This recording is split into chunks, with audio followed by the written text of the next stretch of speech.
The following commentary is rated YouTube mature, as it contains topics of intra-ethnic discrimination, misogyny, misandry, and child abandonment.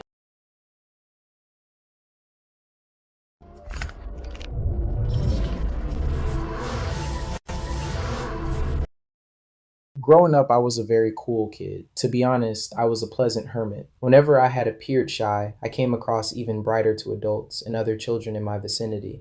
Repeatedly, I was referred to as an old soul, mature, and proper. I grew up in the custody of my mother and the care of my grandmother. I was born into a very big family on my maternal side, blessed enough to have known my maternal grandmother, her mother, and even my great-great-grandmother. Grandma Irene had lived to be 104 years old, passing only months before my sophomore year of high school.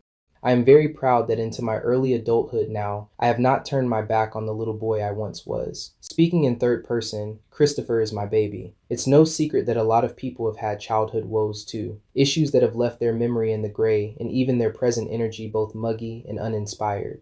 I'd say the friction in the world motivates me to honor the path and my own power shamelessly. Going ahead and tackling the title of this video, I want to share bits of my testimony on my point of view as a man born handsome and intelligent. Going back into time to look at my social development, I recall well that I was a child whose awareness took the lead in my ambition and self-expression. I've gone to a total of 8 public schools, and by the 3rd grade, I took on an adaptable attitude. My comfort didn't rely on established friendships in a shared neighborhood or anything of the sort. Majority white or majority black, I have been to suburban and inner city schools. A teacher and administrator's favorite, friends weren't hard to make either, especially if they were girls. I was involved in school chorus, debate team, student council, theater, boys step team, and a boring stint in the Boy Scouts.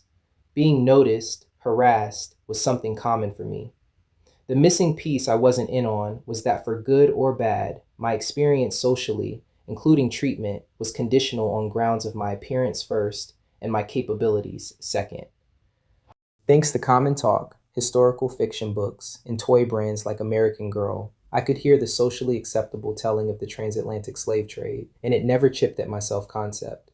At one point, I had even been an overweight child, and that had been the age I started dancing with kids on the East Ferry in my grandmother's neighborhood.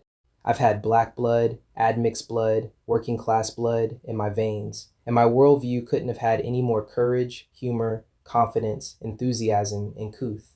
The turbulence in my preteen phase wouldn't be understood until recent time, but I want to speak about this in an unfiltered tone.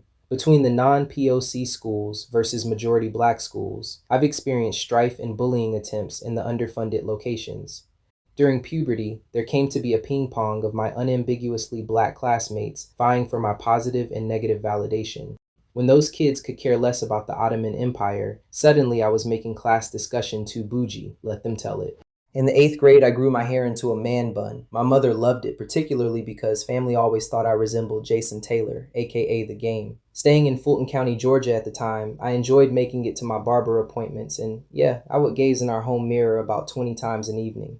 Several girls would take interest in me to figure out more about my sister people mistaken as my twin. This talk is not about Kamaya, but we both dealt with sexual harassment and obsession by our darker, however, naturally unattractive counterparts. Seldom did white children look to address me on my intellectual attributes, presumed sexuality, or lack thereof. When black peers did so, it came from a place where they sought to humble future authority, someone who can charm, someone who can contribute. Even in adolescence, 80% of my black classmates struggled with the notion of power being an unfair reality.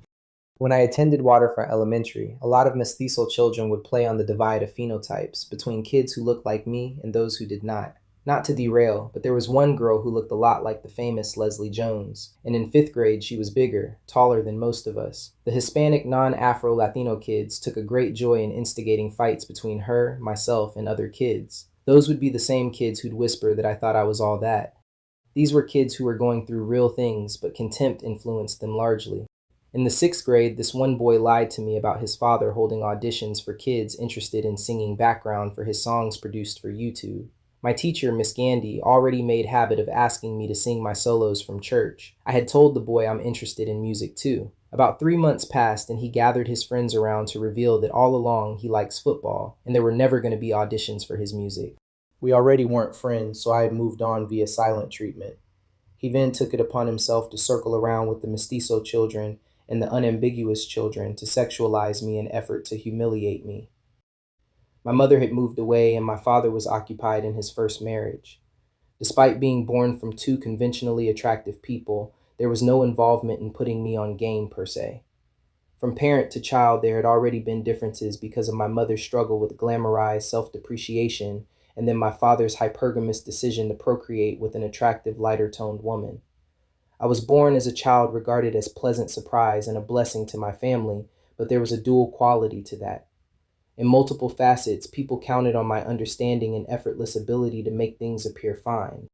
I look back at my early life and I smile on the inside, because as messy or negative ever turned up as, the positives won every single time. As a 23-year-old, I don't contest there being truth in the darkness. So this is why I do not take the objective recognition of privilege for granted. Being a man in this experience, no one had felt me being a leader by way of my intelligence was wrong. Some guardians used it as an excuse to not worry about me or tend to my development. On the opposite, there were individuals who did recognize my prowess in application of data. What spiced things was bone deep. My genetics varied just like others. My conception just so happened to result in a harmonious appearance. Androgynous or not, ambiguous or not, my wisdom can bring me to say that unfortunately, most beings on average, and thus within, only love greatness when it can be contained and taken as predictable.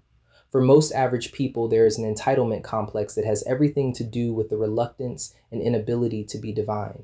It's more comforting for them to validate institutionally begotten access as intelligence. It's more comforting for them to digest attractive people after they triangulate and make fun of them for being white, gay, black, straight, poor, talented, disabled, or rich. Had I been born female, for example, I would have been steered into directions where my beauty would amplify the credibility and livelihood of a man. It'd be likely for me to succumb to playing soft for other women while they simultaneously project me as their pedestal.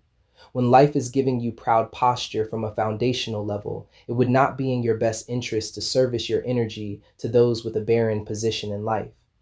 This is enough for now. I'd like to thank you for checking into the channel.